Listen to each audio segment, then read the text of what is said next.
Hello everyone, मेरा नाम है Muskan Sharma. Welcome to part to excellence and this is your path to 10th class excellence. आज की class में जो हम चैप्टर कवर करने वाले हैं उसका नाम है फेडरलिज्म।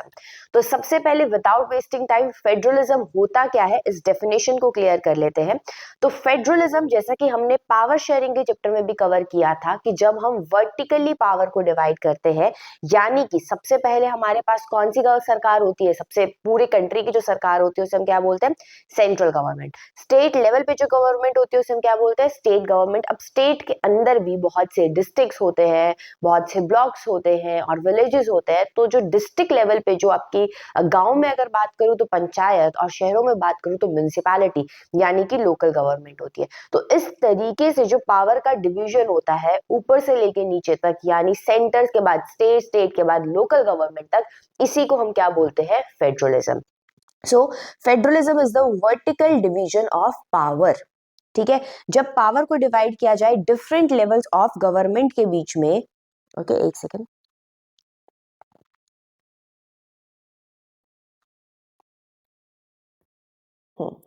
जब आपकी पावर को डिवाइड किया जाता है किसके बीच में, डिफरेंट लेवल ऑफ गवर्नमेंट के बीच में, तब हम उसे क्या बोलते हैं, फेडरलिज्म। ओके, इसमें सेंट्रल अथॉरिटी और वेरियस कॉन्स्टिट्यूएंट यूनिट्स के बीच में पावर को डिवाइड किया जाता है। अब ये जो वर्ड है आपके एनसीईआरटी में कि constituent units of the country क्या होता है, हो सकता है कि किसी कंट्री के अंदर आपने कुछ एक पार्ट्स में डिवाइड कर रखा हो, इन पार्ट्स को हम क्या बोलते हो, स्टेट बोलते हो। यही स्टेट्स कई एरियाज में प्रोविंस के नाम से भी जाने जाते हैं। हो सकता है किसी कंट्री के अंदर ये स्टेट भी फर्दर और छोटे हिस्सों में डिवाइडेड हो। जैसे कि इंडिया का एग्जांपल लूं तो इंडिया के अंदर पहले एक स्टेट के अंदर पूरी की पूरी कंट्री को स्टेट में बांटा होता है। स्टेट के बाद ये स्टेट्स किसके अंदर डिवाइडेड होते हैं, डिस्ट्रिक्ट्स के अंदर डिवाइडेड होते हैं। और ये डिस्ट्रिक्ट्स भी और छोटे डिविजन्स के अंदर डिवाइडेड होते हैं, जिन्हें हम क्या बोलते हैं, ब्लॉक। और ब्लॉक्स, बहुत सारे ब्लॉक मिलके क्या बनाते हैं, एक विलेज बनाते हैं। ठीक है, या फिर ये क्या, सॉरी, ये नहीं कहा जा सकता बहुत सारे ब्लॉक मिलके एक विलेज बनाता है, बहुत सारे विलेजेस मिलके एक ब्लॉक का निर्माण करते हैं। यानी ब्लॉक भी फर्दर किस में डिवाइडेड होता है, विलेजेस में डिवाइड होता है। तो ये जो तीन है, डिस्ट्रिक्ट, ब्लॉक और विलेज लेवल पे जो सरकार होती है उसे हम क्या बोलते हैं, लोकल गवर्नमेंट। चलिए, अब इसी बात को समझने के लिए कि कॉन्स्टिट्यूएंट यूनिट्स क्या है कंट्री की, एक बार इस मैप को देख लेते हैं। ये हो गया आपका पूरा इंडिया। इसमें ये स्टेट है कौन सा, तमिलनाडु। तमिलनाडु के इस स्टेट के एक डिस्ट्रिक्ट की बात करें, स्टेट के अंदर छोटा पार्ट क्या होता है, डिस्ट्रिक्ट। इस डिस्ट्रिक्ट की बात करें तो इस डिस्ट्रिक्ट के अंदर टूथीकुड़ी ये डिस्ट्रिक्ट का नाम है। ओके, इस डिस्ट्रिक्ट के अंदर ये सारे, ये पूरा का पूरा क्या है, एक डिस्ट्रिक्ट है जिसका नाम है टूथीकुड़ी। अब इस डिस्ट्रिक्ट के अंदर ये जो छोटे छोटे आपको सेगमेंट्स अलग अलग कलर के देखने को मिल रहे हैं, ये क्या है, ब्लॉक्स। ठीक है, और अगर मैं ये एक पर्टिकुलर ब्लॉक की बात करूं, ठीक है, अगर मैं इस पर्टिकुलर ब्लॉक की बात करूं तो इस पर्टिकुलर ब्लॉक को भी आप देखोगे तो ये बहुत सारे किन में टूटा हुआ है, विलेजेस में टूटा हुआ है। तो होपफुली इस डायग्राम से आपको समझ में आ गया होगा कि कैसे भारत के अंदर पहले पूरा एक कंट्री एज अ होल है, फिर उसके अंदर कॉन्स्टिट्यूएंट यूनिट की फॉर्म में आपका स्टेट आता है, स्टेट के बाद ब्लॉक आता है और ब्लॉक के बाद आपके विलेजेस आते हैं। ठीक है, स्टेट के बाद डिस्ट्रिक्ट, फिर ब्लॉक एंड देन विलेजेस। चलिए, अब बात करेंगे फेडरलिज्म इन बेल्जियम की। आपकी बुक में शुरुआत यहीं से होती है। तो बेल्जियम जो पूरा कंट्री है, इसकी एक सरकार हुआ करती थी जिसको बोलते थे सेंट्रल गवर्नमेंट। इसी के साथ साथ बेल्जियम में और क्या थी, स्टेट की गवर्नमेंट भी थी। बट बेल्जियम के अंदर प्रॉब्लम क्या थी, सेंट्रल गवर्नमेंट के पास सारी की सारी पावर थी। यानी कि स्टेट गवर्नमेंट को जब पावर लेनी होती थी तो वो सेंट्रल गवर्नमेंट से लेता था, और सेंट्रल गवर्नमेंट कभी भी स्टेट की पावर को वापस ले सकती थी। ये हमने पावर शेयरिंग के चैप्टर में भी पढ़ा है। ठीक है, तो बेल्जियम ने अपने कॉन्स्टिट्यूशन को चेंज करा और सेंटर की जो पावर है उसको कम किया, और ये पावर कम करके वो रीजनल गवर्नमेंट यानी स्टेट गवर्नमेंट को दे देता है। इसी को हम क्या बोलेंगे कि फेडरलिज्म आ गया। फेडरलिज्म मतलब जब सेंटर ने अपनी पावर को किसके साथ शेयर किया है, स्टेट के साथ शेयर किया है। सबसे पहले यूनिटरी गवर्नमेंट थी कहाँ के अंदर, बेल्जियम के अंदर। इनिशियली बेल्जियम के अंदर दोनों ही सरकारें थी, स्टेट की सरकार भी थी और सेंटर की सरकार भी थी। लेकिन जो सेंटर की सरकार थी उसको उसकी पावर, जो स्टेट की सरकार थी उसे अपनी पावर सेंटर की सरकार से मिलती थी। तो स्टेट के पास अपनी पावर नहीं थी इस टाइम पे। तो जब स्टेट के पास अपनी कोई पावर नहीं होती तो ऐसी सरकार को हम यूनिटरी गवर्नमेंट बोलते हैं। अगेन ये सारी डिस्कशन हमने पावर शेयरिंग के चैप्टर में कवर की है। अगर आपने नहीं देखा है तो आप बेल आइकन पे ऊपर जो आइकन है उस पर क्लिक कर सकते हैं और यहाँ से रेफर कर सकते हैं। चलिए नेक्स्ट है फेडरल गवर्नमेंट क्या होता है। अब बेल्जियम में फेडरल गवर्नमेंट कब आई थी? बेल्जियम में फेडरल गवर्नमेंट 1993 के अंदर आई थी, जिसने यहाँ की स्टेट गवर्नमेंट को भी कुछ ना कुछ पावर्स दी। तो अब सेंटर और स्टेट दोनों के पास अपनी अपनी पावर्स हैं, यानी दोनों के लिए कैसी सिचुएशन है? विन विन सिचुएशन है। इस केस के अंदर स्टेट गवर्नमेंट कभी भी सेंटर की गवर्नमेंट के ऊपर डिपेंडेंट नहीं होती अपनी पावर्स के लिए। चलिए नेक्स्ट, अब हम ये जानने की कोशिश करेंगे, ये हमने पिछले चैप्टर से लिंक एस्टैब्लिश किया फेडरलिज्म का, इस चैप्टर के अंदर हमें कौन कौन से पॉइंट्स कवर करने हैं या फिर कहां से आपसे क्वेश्चन पुटअप किया जाता है। इस चैप्टर में हम ये देखेंगे फेडरलिज्म का मतलब समझने के बाद कि फेडरलिज्म लाने के लिए कॉन्स्टिट्यूशन में ऐसे कौन कौन से फीचर्स दिए गए हैं जिसकी वजह से भारत में फेडरलिज्म एस्टैब्लिश हो सके, यानी कि सेंटर और स्टेट के बीच में पावर अच्छे से डिवाइड हो सके। दूसरा हम ये देखेंगे कि ऑब्जेक्टिव क्या है फेडरलिज्म के, फेडरलिज्म क्या स्थापित करना चाहता है। 3-4 डिस्ट्रीब्यूशन ऑफ लेजिस्लेटिव पावर, किस तरीके से लेजिस्लेशन की जो लॉ मेकिंग पावर है, लेजिस्लेशन की पावर का मतलब क्या होता है? लॉ बनाने की पावर, ठीक है। तो किस तरीके से लॉ मेकिंग पावर को डिवाइड किया गया है। उसके बाद फेडरेशंस कैसे बनती है, नेचर क्या होता है पावर डिवीजन का, और इसे हम प्रैक्टिस में भारत में कैसे लेके आएंगे, और एट द एंड हम लोकल गवर्नमेंट्स को इस चैप्टर के अंदर पढ़ेंगे। चलिए तो सबसे पहले पढ़ते हैं कॉन्स्टिट्यूशनल प्रोविजंस और features of federalism in India. ये जो क्वेश्चन है आपका, ये 5 मार्क्स क्वेश्चन का पोटेंशियल रखता है, ठीक है। इसके अलावा अब अगर आपसे 3 पॉइंट पूछने हैं तो वो 3 मार्क्स के फॉर्म में दे देगा, और अगर उसको 2 पॉइंट पूछने हैं तो वो 2 मार्क्स के फॉर्म में दे देगा। बट इस क्वेश्चन से आपके 5 मार्क का क्वेश्चन बनता है इस टॉपिक से, ओके।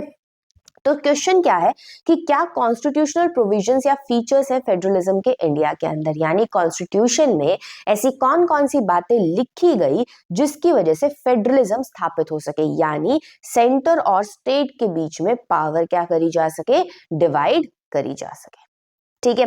तो इसके लिए क्या बनाया गया? डिफरेंट लेवल ऑफ गवर्नमेंट बनाई गई, same citizen under different jurisdiction, power of division of power, rigid constitution, independent judiciary और फाइनल ऑटोनॉमी। यानी ये जो 6 पॉइंट्स है, आप इसके आंसर में लिख के आओगे विद डिस्क्रिप्शन। अब इन 6 पॉइंट्स को डिटेल में देखेंगे, ठीक है। सबसे पहले डिफरेंट लेवल ऑफ गवर्नमेंट। अगर आपको फेडरलिज्म एस्टैब्लिश करना है, फेडरलिज्म मतलब सेंटर और स्टेट के बीच में पावर डिवाइड करनी है, तो आपको डिफरेंट लेवल ऑफ गवर्नमेंट बनानी पड़ेगी। तो इंडिया में 3 लेवल ऑफ गवर्नमेंट देखने को मिलती है। सबसे ऊपर सेंटर की गवर्नमेंट है, उसके बाद भारत में स्टेट की गवर्नमेंट आती है, और सबसे लोएस्ट लेवल पे यहाँ पे भारत में लोकल गवर्नमेंट आती है, ठीक है। सेकंड चीज, जो सेम सिटीजन है उसके ऊपर डिफरेंट जुरिस्डिक्शन लगेगी। अब इस पॉइंट को थोड़ा ध्यान से समझने की कोशिश कीजिएगा। ये एक इंसान आपको यहाँ पे खड़ा दिख रहा है, ठीक है, और इसने क्या बोला यहाँ पे? सबकी सुनूं मैं, ठीक है। तो इसने ऐसा क्यों बोला कि मुझे सबकी सुननी पड़ती है? देखिए, ये इंसान कौन से स्टेट के अंदर रहता है? गुजरात के अंदर रहता है, ओके। तो पूरे भारत की जो सरकार है, यानी जो सेंट्रल गवर्नमेंट है, अगर वो कोई कानून बनाएगी तो गुजरात तो भारत के अंदर आता है ना, गुजरात तो किसके अंदर आता है? भारत के अंदर आता है। तो इस इंसान पे इस सेंटर की गवर्नमेंट का कानून भी लगेगा। अब कल को गुजरात की स्टेट गवर्नमेंट कोई कानून बनाए तो इस बेचारे पे उसका कानून भी लगेगा, ठीक है, उसका कानून भी इसी के ऊपर अप्लाई होगा। अब ये यहाँ पे लेट अस सपोज यहाँ पे किसी एक पर्टिकुलर डिस्ट्रिक्ट में रहता है, तो यहाँ की जो लोकल गवर्नमेंट है, अगर वो कोई कल को नियम पास कर देती है तो उस लोकल गवर्नमेंट का भी कानून इसी के ऊपर लगेगा, राइट। मतलब कि सेम सेट ऑफ सिटीजन, एक ही सिटीजन है, यानी कि हम सेम सेट ऑफ सिटीजन ही, उनके ऊपर अलग अलग जुरिस्डिक्शन लगती है। अब जुरिस्डिक्शन का मतलब क्या है? अलग अलग कानून लगते हैं, यानी अलग अलग लीगल पावर्स हमारे ऊपर, अलग अलग लीगल अथॉरिटीज हमारे ऊपर रूल करती है, ठीक है। तो different level of government rule the same set of citizen, same set of citizen, same he citizen को अलग अलग level of government, centre, state और लोकल गवर्नमेंट उन्हें गवर्न करती है, लेकिन डिफरेंट जुरिस्डिक्शन के साथ। अब जुरिस्डिक्शन वर्ड का मतलब समझ लेते हैं, जो कि बहुत इंपॉर्टेंट रहेगा आपके लिए। जुरिस्डिक्शन का मतलब होता है कि लीगल अथॉरिटी किसके पास है। जुरिस्डिक्शन का अगर सिंपल टर्म में मतलब जानना चाहे तो लीगल अथॉरिटी किसके पास है। अब लीगल अथॉरिटी किस चीज के ऊपर? देखो, आपकी जैसे कि आपकी स्टेट की सरकार है तो उसकी लीगल अथॉरिटी, आप अगर वो कोई कानून बनाती है तो उसकी लीगल अथॉरिटी आपकी स्टेट की टेरिटरी यानी कि आपकी स्टेट की बाउंड्री तक ही अप्लाई होती है, उसके बाहर नहीं अप्लाई होती। सिमिलरली आपकी स्टेट गवर्नमेंट को कुछ सब्जेक्ट्स हैं, जैसे कि आपकी स्टेट गवर्नमेंट मिलिट्री से रिलेटेड तो कोई फैसला नहीं सुना सकती ना, उसका सिर्फ और सिर्फ जुरिस्डिक्शन, उसके पास लीगल अथॉरिटी है कि वो अपनी स्टेट की पुलिस से रिलेटेड कोई कानून बना सकती है, लेकिन भारत की मिलिट्री से रिलेटेड कोई कानून नहीं बना सकती। यानी जुरिस्डिक्शन का मतलब होता है कि लीगल अथॉरिटी हमारी किस पर्टिकुलर सब्जेक्ट मैटर पे है और किस टेरिटरी पे है। ठीक है, तो अलग अलग सरकारों की जुरिस्डिक्शन अलग अलग होती है। सेंटर की सरकार कुछ अलग मुद्दों पे कानून बना सकती है और पूरे भारत के लिए बना सकती है, तो उसकी ये जुरिस्डिक्शन हुई। स्टेट की सरकार कुछ ही स्पेसिफिक मुद्दों पे कानून बना सकती है, पूरे भारत के लिए कानून नहीं बना सकती, अपने ही राज्य के लिए बना सकती है, उसकी ये जुरिस्डिक्शन हुई। सिमिलरली लोकल गवर्नमेंट अपने ही डिस्ट्रिक्ट, अपनी पंचायत, म्यूनिसिपैलिटी के लिए कानून बना सकती है, पूरे भारत के लिए नहीं बना सकती, उसकी ये जुरिस्डिक्शन हुई। लेकिन ये सारी जुरिस्डिक्शन एक ही सिंगल सिटीजन पर लागू होती है। चलिए नेक्स्ट समझते हैं, that is division of power. अब हमें क्या करना था, फेडरलिज्म एस्टैब्लिश करना है तो सेंटर और स्टेट के बीच में पावर को बांटना होगा। अगर उनके बीच में पावर को बांटना होगा तो अगर मैं कल को वर्बली यानी बोल के सिर्फ ये बोल दूं कि इसकी ये पावर है, सेंटर की ये पावर है, स्टेट की ये पावर है, तो पॉसिबल नहीं है कि वो कल को अपनी बात पर टिके रहेंगे। तो इसीलिए बेटर क्या है कि आप इसको लिखित में दे दीजिए, लिख के दे दो कि भाई सेंटर की क्या पावर होने वाली है और स्टेट की क्या पावर होने वाली है। तो सेंटर जिन मुद्दों पे काम करेगा उन मुद्दों को हम क्या बोलते हैं, यूनियन लिस्ट। उन्हें हम क्या बोलेंगे, यूनियन लिस्ट। जिन मुद्दों पे कौन काम कर रहा है, सेंटर काम कर रहा है। अब जिन मुद्दों पे स्टेट काम करेगा उसे हम क्या बोलेंगे, स्टेट लिस्ट। उन्हें हम क्या बोलेंगे, स्टेट लिस्ट। ठीक है, पर कुछ तो ऐसे मुद्दे भी होंगे जिन पे सेंटर को भी काम करना पड़ेगा और स्टेट को भी काम करना पड़ेगा। ऐसे मुद्दों को हम क्या बोलते हैं, कॉन्करेंट लिस्ट, जिन पे सेंटर भी काम कर रहा है और साथ साथ स्टेट भी काम करेगा, तो उस सेगमेंट को हम क्या बोलेंगे, कॉन्करेंट लिस्ट। अब ये सारी जो पावर्स है कि भाई सेंटर की किन मुद्दों पे काम करेगा और कौन किन चीजों पे स्टेट काम करेगा, ये सारी की सारी कॉन्स्टिट्यूशन में आपको कहां देखने को मिलेंगी, शेड्यूल 7 के अंदर देखने को मिलेंगी। तो power among different level of government, different level of government के बीच में पावर परमानेंटली डिवाइड करी है, कैसे, उन्हें कॉन्स्टिट्यूशन में लिख के, और उन्हें लिखा कहाँ गया है, 7 शेड्यूल के अंदर, 3 लिस्ट की फॉर्म में, यूनियन लिस्ट, स्टेट लिस्ट और कॉन्करेंट लिस्ट। चलिए नेक्स्ट है फोर्थ पॉइंट जो आपको फीचर्स ऑफ फेडरलिज्म में लिख के आना है, दैट इज रिजिड कॉन्स्टिट्यूशन। पहले इस फिगर को देखते हैं फिर आगे बात करेंगे। देखो, अगर आपको ये नहीं पता कि एक बिल क्या होता है, तो बिल एक आइडिया होता है किसी भी लॉ का, किसी भी कानून बनाने का एक आइडिया बिल कहलाता है। अब जब यही बिल पहले लोकसभा से, फिर राज्यसभा से और प्रेसिडेंट से पास हो जाए तो वो जाकर कहीं कानून बनता है। तो सबसे पहले इस बिल को, अगर कोई भी बिल किससे रिलेटेड है, लेट अस सपोज ये बिल सेंटर और स्टेट की पावर से रिलेटेड है, कि इनके बीच में जो पावर का डिवीजन है उसमें कोई चेंज करना चाहता है या उसमें कुछ ऐड करना चाहता है या उससे कुछ निकालना चाहता है, तो अगर कोई ऐसा बिल है जो फेडरलिज्म को अफेक्ट करे यानी सेंटर और स्टेट की पावर को अफेक्ट करे, तो ऐसे बिल को पहले लोकसभा से पास होना होगा, कितने वोट से, 2/3 वोट से। फिर उसे राज्यसभा से पास होना होगा सिमिलरली 2/3 वोट से। अब बात यहीं पर खत्म नहीं हो जाएगी, बिकॉज इसमें स्टेट का इंटरेस्ट यानी राज्यों का इंटरेस्ट भी इन्वॉल्व है। तो ऐसे केस के अंदर ऐसे बिल को 50% स्टेट से भी अप्रूव होना पड़ेगा, यानी भारत के एटलीस्ट 50% स्टेट्स तो ऐसे बिल के लिए हाँ बोले। जैसे कि जीएसटी जब लागू हुआ था, यानी जो आपका टैक्सेशन का जो सिस्टम है, उसके लिए लोकसभा ने पास किया, राज्यसभा ने पास किया और 50% स्टेट्स ने भी पास किया, तभी जीएसटी लागू हुआ, क्योंकि उसमें किसकी पावर भी शेयर हो रही है, स्टेट की पावर भी शेयर हो रही है। तो इतना डिफिकल्ट मेथड है किसी भी सेंटर और स्टेट की पावर में कोई भी चेंज लेके आना, और अगर इतना डिफिकल्ट है तो हम क्या बोल सकते हैं कि ये हमारा कॉन्स्टिट्यूशन कैसा कॉन्स्टिट्यूशन है, रिजिड कॉन्स्टिट्यूशन है। ठीक है, तो रिजिड कॉन्स्टिट्यूशन भी होना चाहिए, अदरवाइज कल को तो फिर सेंटर कुछ भी चेंज करती रहेगी ना, लोकसभा राज्यसभा कुछ भी बदल दे, सेंटर की सारी पावर अपने पास वापस ले ले, तो ऐसे लिखे हुए कॉन्स्टिट्यूशन का भी क्या फायदा हुआ, जब तक स्टेट्स को भी कोई ना कोई पावर ना दी जाए कॉन्स्टिट्यूशन चेंज करने की। ठीक है, बात क्लियर हुई। और इस पे आपका 3 मार्क्स का क्वेश्चन प्रीवियस ईयर क्वेश्चन में पूछा हुआ है, तो इसे अच्छे से याद कर लीजिएगा। Constitution can be amended, sorry, constitution can be amended according to the need of the society, constitution को अमेंड करने की जरूरत होती है जैसे जैसे सोसाइटी में चेंज होता है। अमेंड का मतलब होता है चेंज करना, ठीक है, सोसाइटी में बदलाव होगा तो कॉन्स्टिट्यूशन में भी बदलाव करना पड़ेगा। लेकिन amending the constitution basic structure, लेकिन कॉन्स्टिट्यूशन का जो बेसिक स्ट्रक्चर है, बिल्कुल बेसिक ढांचा है, बेसिक ढांचा क्या है कि सेंटर और स्टेट की पावर में क्या होना चाहिए, डिवीजन होनी चाहिए, यानी इसको हम आसानी से बदल नहीं सकते। इसको अगर बदलना है तो आपको सेंटर की अप्रूवल चाहिए, यानी लोकसभा राज्यसभा की अप्रूवल चाहिए, और इसके साथ कम से कम 50 स्टेट्स की भी अप्रूवल चाहिए, तो ही आप इसे बदल सकते हैं। चलिए नेक्स्ट सेगमेंट की तरफ मूव करते हैं, that is independent judiciary. Okay, independent judiciary किस लिए, अब फेडरलिज्म यानी सेंटर और स्टेट की पावर के बीच में डिवीजन के लिए हमें जुडिशरी क्यों इंडिपेंडेंट चाहिए, इसका एक ही कारण है। देखो, जब भी सेंटर और स्टेट के बीच में किसी भी तरीके की लड़ाई होती है, जैसे यहाँ पे सेंटर में हमारे कौन हो गए, मोदी जी हो गए, ठीक है, और यहाँ पे स्टेट को रिप्रेजेंट कर रही है Mamata Banerjee.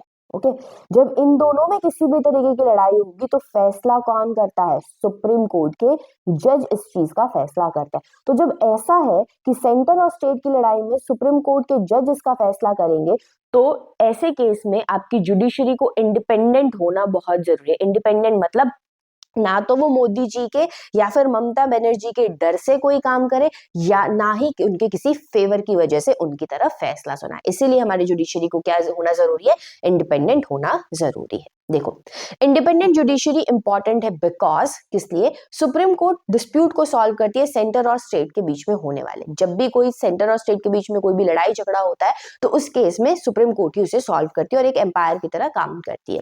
Only court can interpret the constitution, सिर्फ कोर्ट ही कॉन्स्टिट्यूशन का मतलब बता सकते हैं। तो ऐसे केस के अंदर जो अपनी जुडिशरी है उसका इंडिपेंडेंट होना जरूरी है, यानी कि जुडिशरी विदाउट फियर और फेवर के काम कर सके। चलिए नेक्स्ट की फीचर की तरफ मूव करते हैं कि क्या फीचर्स होने चाहिए अगर आपको फेडरलिज्म एस्टैब्लिश करना है।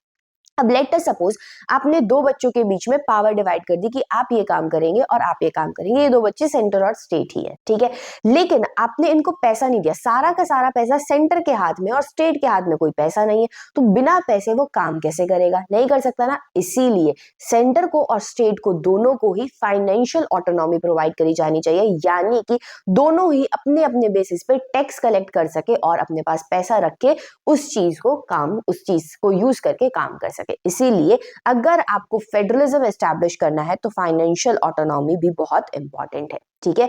Only the division of power between centre and state is not sufficient, सिर्फ सेंटर और स्टेट के बीच में पावर बांटना ही काफी नहीं है, इन्हें फाइनेंशियल इंडिपेंडेंस भी चाहिए। फाइनेंशियल इंडिपेंडेंस यानी फाइनेंशियल फ्रीडम का मतलब है कि वो टैक्स कलेक्ट कर सके, जो भी गवर्नमेंट है, यानी चाहे स्टेट गवर्नमेंट है तो स्टेट के लेवल पे टैक्स कलेक्ट कर सके, लोकल गवर्नमेंट है तो लोकल लेवल पे टैक्स कलेक्ट कर सके। ये हमारे पास पावर दी जानी चाहिए अगर आपको एक अच्छा फेडरलिज्म बनाना है तो ये सारे थे फीचर्स ऑफ फेडरलिज्म। अब हम मूव करते हैं ऑब्जेक्टिव ऑफ फेडरलिज्म की तरफ। फेडरलिज्म दो मुद्दों को सॉल्व करना चाहता है, दो चीजें चाहता है। देखो, ड्यूअल ऑब्जेक्टिव है फेडरलिज्म का, दो चीजें वो अचीव करना चाहता है। पहली चीज वो जो अचीव करना चाहता है, देखो एक तो आपको समझ आ रहा होगा कि फेडरलिज्म में हम सेंटर को अलग पावर दे रहे हैं और सब स्टेट्स को अलग अलग पावर दे रहे हैं। तो अगर आप सारे स्टेट्स को अलग पावर दे रहे हो तो आप क्या करना चाह रहे हो, आप जितनी भी डाइवर्सिटी है उसे अकोमोडेट करना चाह रहे हो। अकोमोडेट मतलब उन सारी डाइवर्सिटी की बातें सुनना चाह रहे हो, उन्हें समझना चाह रहे हो। लेकिन अगर आप डाइवर्सिटी हर राज्य की बात सुन रहे हो तो ऐसे में आप ये भी चाहोगे कि हर राज्य ये ना हो कि अलग अलग होके बैठ जाए कि भाई अगर स्टेट के पास पावर तो हर राज्य अपनी अपनी चला रहा है और पूरी कंट्री एज अ होल का ध्यान नहीं रख रहा है। तो एक तरफ तो हम हर राज्य की जो डाइवर्सिटी है उसकी बात सुनना चाहते हैं, वहीं दूसरी तरफ हम क्या चाहते हैं कि कंट्री में जो यूनिटी है, एकता है, वो बनी रहे।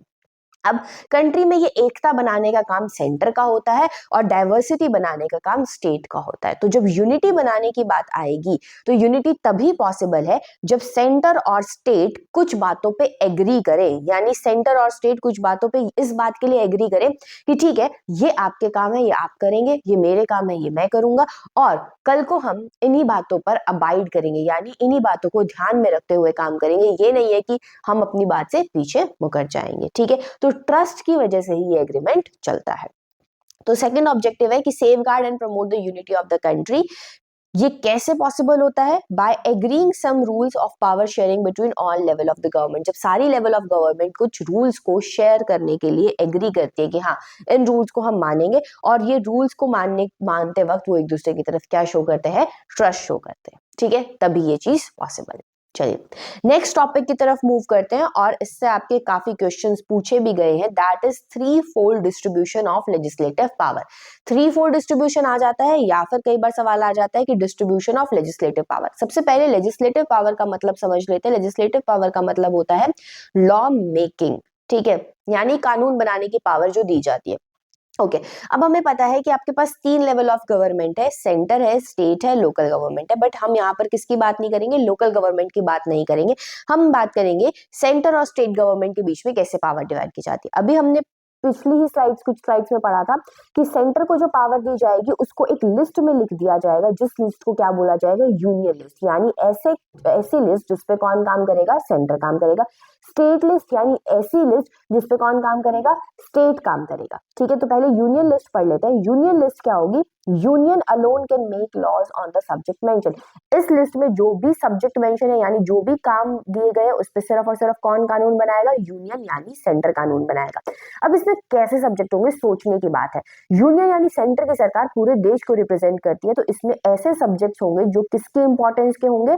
पूरे के पूरे नेशन, पूरी की पूरी कंट्री के लिए जरूरी होंगे, वही सब्जेक्ट्स इसके अंदर होंगे। ठीक है, अब क्यों ऐसे सब्जेक्ट्स पे? क्योंकि पूरे के पूरे कंट्री में हमें कुछ ऐसी चीजें होती है, कुछ ऐसे मुद्दे होते हैं जिन पे हम यूनिफॉर्म यानी एक जैसी ही पॉलिसी हमें चाहिए होती है। जैसे कि करेंसी लगा के चल लो। ठीक है, अब ऐसा तो नहीं है ना कि गुजरात अपना नोट अलग छापे, हरियाणा अपना नोट अलग छापे, ठीक है, और राजस्थान अलग छापे, तो फिर तो बहुत प्रॉब्लम हो जाएगी। तो करेंसी क्या है कि पूरी कंट्री को सेम चाहिए, तो जो जिसपे आपको यूनिफॉर्मिटी चाहिए, जिसपे आपको पूरी कंट्री में एक जैसी चीज चाहिए, ऐसी चीजें कौन किसके अंडर में आती है? यूनियन लिस्ट के अंडर में आती है। अब ये जो एग्जाम्पल्स है इस पे आपका एमसीक्यू भी बनता है, बहुत इंपॉर्टेंट एमसीक्यू। बच्चे गलत करते हैं तो इसको ध्यान से आपको याद करना है, कौन सा यूनियन लिस्ट में, कौन सा स्टेट में, कौन सा कॉन्करेंट में।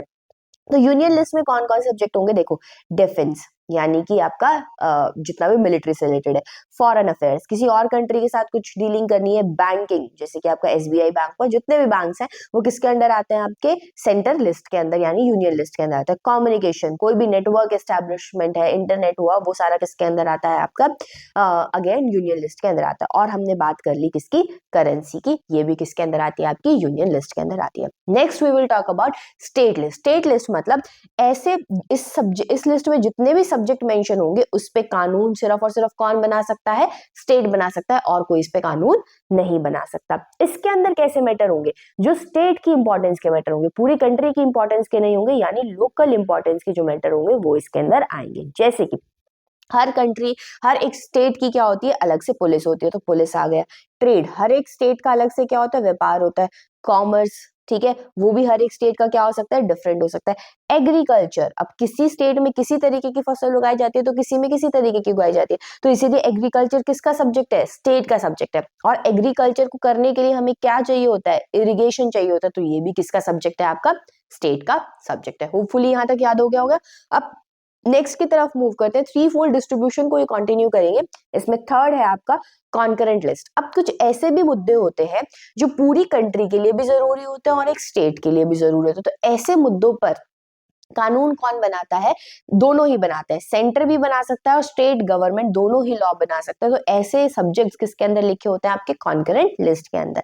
अब सोच के देखते हैं इसके अंदर क्या क्या बातें आती है, पहले ये देख लेते हैं फिर बाद में बात करेंगे। ठीक है, तो इसके अंदर वो सारे सब्जेक्ट्स आएंगे जो दोनों के ही इंटरेस्ट के होंगे, सेंटर को भी इंटरेस्ट होगा जिन सब्जेक्ट्स में और स्टेट को भी इंटरेस्ट होगा।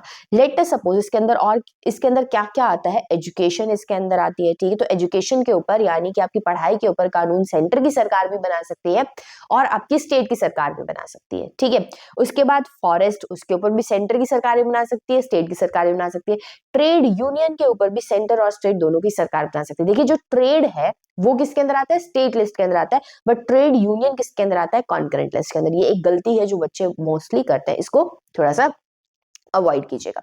उसके बाद है मैरिज। ठीक है, मैरिज भी किसका मुद्दा है? आपका कॉन्करेंट लिस्ट का। सेंटर भी कानून बना सकती है और स्टेट भी। और नेक्स्ट है आपका अडॉप्शन, उसके ऊपर भी कोई भी कानून बना सकते हैं। सक्सेशन का मतलब होता है प्रॉपर्टी का ट्रांसफर होना एक जनरेशन से दूसरी जनरेशन तक, उसके ऊपर भी कानून कौन बनाता है? दोनों सेंटर और स्टेट बनाते हैं। अब लेट अस सपोज एजुकेशन के ऊपर कानून, मान लेते हैं कि आपकी सरकार ने, सेंटर की सरकार ने कानून कुछ और बनाया और स्टेट की सरकार ने कुछ और कानून बनाया, और एजुकेशन के ऊपर दोनों के ही कानून एक दूसरे के बिल्कुल अपोजिट है, तो ऐसे केस में किसका कानून माना जाएगा? सेंटर का कानून माना जाएगा या स्टेट का कानून माना जाएगा? तो ऐसे केस में जो सेंटर का कानून है वो हमेशा क्या करेगा? डोमिनेट करेगा, यानी उसकी ही मानी जाएगी, स्टेट के कानून की नहीं मानी जाएगी। ठीक है, ओके। अब मैम ऐसे भी तो कुछ मुद्दे होंगे, जैसे कि जब ये लिस्ट बनी थी तो इस लिस्ट के बनने के बाद, जैसे कि बाद में आपकी सॉफ्टवेयर वगैरह, सॉफ्टवेयर टेक्नोलॉजी आई है, कंप्यूटर्स आए हैं, आजकल एआई आ रही है, इंटरनेट ऑफ थिंग्स आ रहा है, तो इन सब का कहाँ लिखा हुआ है? इनका डिस्कशन कॉन्करेंट लिस्ट में, स्टेट में है या फिर सेंट्रल लिस्ट में? तो ये जो भी मुद्दे बचे हुए मुद्दे हैं जो आने वाले टाइम के साथ आते जाते हैं, ये सारे के सारे सब्जेक्ट किसके पास आते हैं? इन्हें हम बोलते हैं रेजिड्यूरी सब्जेक्ट्स। रेजिड्यूरी मतलब बचे हुए सब्जेक्ट। तो जितनी भी रेजिड्यूरी पावर है वो किसके पास है? आपकी सेंट्रल गवर्नमेंट के पास है। सिर्फ इन मुद्दों पर कौन कानून बना सकता है? सेंटर की गवर्नमेंट कानून बना सकती है, जैसे कि कंप्यूटर सॉफ्टवेयर जो कॉन्स्टिट्यूशन के बनने के बाद आए हैं। ठीक है, इसमें वो सब्जेक्ट्स आते हैं, ऑब्जेक्ट्स नहीं आएगा, यहाँ पे क्या आएगा? सब्जेक्ट्स। इसमें वो सब्जेक्ट्स आते हैं जो किसी भी तीनों लिस्ट में से किसी में भी फॉल नहीं करते। ठीक है, ये होपफुली आपको क्लियर हो गया होगा। नेक्स्ट है आपका nature of power division between centre and state. Centre और स्टेट के बीच में पावर कैसे डिवाइड की गई है? ओके, देखो, सेंटर और स्टेट के बीच में पावर डिवाइड करने के दो तरीके हैं। अब जब मैंने बोला कि फेडरलिज्म में हम क्या करते हैं? सेंटर और स्टेट के बीच में पावर डिवाइड करते हैं। एक बहुत इंपॉर्टेंट सवाल आता है कि क्या इन दोनों के बीच में पावर इक्वली डिवाइड करते हैं या फिर इन दोनों के बीच में पावर अनइक्वली डिवाइड होती है? ये बात टोटली डिपेंड करती है कि नेचर क्या होगा पावर डिवीजन का, इक्वल पावर डिवाइड होगी या अनइक्वल पावर डिवाइड होगी। ये टोटली डिपेंड करता है कि हमने जो फेडरेशन है वो बनाया किस तरीके से है। ठीक है, यानी कि कंट्री की हिस्ट्री के ऊपर डिपेंड करता है। फेडरेशन बनाने के दो तरीके होते हैं, एक कमिंग टुगेदर और दूसरा कौन सा होता है? Holding together federation. अब इन्हीं दोनों वर्ड्स को समझने की कोशिश करते हैं, फिर इसका डिस्क्रिप्शन देखेंगे। कमिंग टुगेदर, ठीक है, और दूसरा कौन सा है आपका? Holding together. कमिंग टुगेदर का मतलब है, लेट अस सपोज ये बहुत सारे स्टेट्स थे, जैसे कि हम एग्जाम्पल मान के चल रहे हैं कि ये 50 स्टेट्स हैं, हम बस अज्यूम करके चल रहे हैं। ठीक है, ये 50 स्टेट्स है।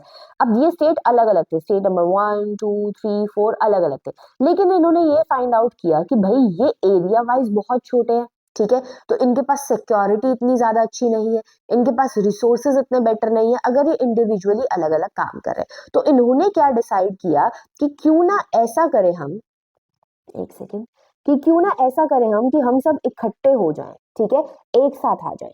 ओके, तो कमिंग टुगेदर, हम सब एक साथ आके अब ये जो पूरा जो बन गया है, ये 50 स्टेट्स का सम जो बन गया है, इसे एक कंट्री नाम दे दे, जैसा कि कहाँ हुआ? यूएसए के अंदर। कहाँ हुआ है? यूएसए के अंदर, यूनाइटेड स्टेट्स ऑफ अमेरिका। सारे के सारे स्टेट्स ने यूनाइट कर लिया। तो जब ये सारे स्टेट एक साथ आए तो इन्होंने क्या बोला कि मैं अपनी पावर को शेयर कर रहा हूं पूरी कंट्री की गवर्नमेंट के साथ, यूएसए की गवर्नमेंट के साथ। जैसे कि स्टेट नंबर 1 था, इसने बोला मैं अपनी पावर को शेयर कर रहा हूं, यानी कि एक पर्टिकुलर स्टेट ने अपनी पावर किसको दी है? पूरी की पूरी कंट्री को दी है। इसका मतलब अब ऐसे केस के अंदर आप सोच के खुद बताओ कि सेंटर और स्टेट की पावर बराबर होगी या फिर कम होगी?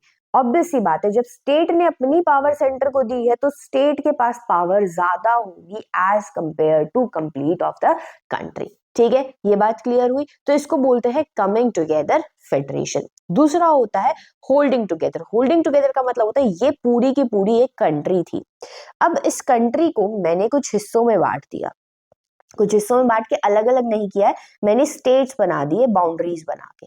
ठीक है, अब ये स्टेट मैंने इसलिए बनाया ताकि कि कंट्री का एडमिनिस्ट्रेशन, यानी कंट्री में सब कुछ चीजें आसानी से अच्छे तरीके से हो सके। ओके, इस पर्पज से कंट्री को अलग अलग हिस्सों में डिवाइड किया जाता है। अब पूरी की पूरी कंट्री से, यानी सेंटर से क्या निकले हैं? स्टेट्स निकले हैं। तो ऐसे केस में पावर सेंटर के पास ज्यादा होगी और स्टेट के पास कम होगी, और ये सेंटर सारे के सारे स्टेट्स को एक साथ होल्ड कर रहा है। That is why it is known as the holding together federation. अब ये किसका एग्जाम्पल है? आपका इंडिया का एग्जाम्पल। अब इन्हीं दोनों को हम समझने की कोशिश करते हैं। एग्जाम में आपसे बहुत बार पूछा भी जाता है what is the nature of the power division, या फिर दूसरा ये पूछा जाता है कि रूट क्या है पावर डिवीजन का, या फिर कई बार ये सवाल पूछा जाता है कि क्यों अनइक्वली पावर डिवाइड होती है सेंटर और स्टेट के बीच में। तो वो डिपेंड किसके ऊपर करता है कि किस रूट से आपने पावर को एस्टैब्लिश किया है।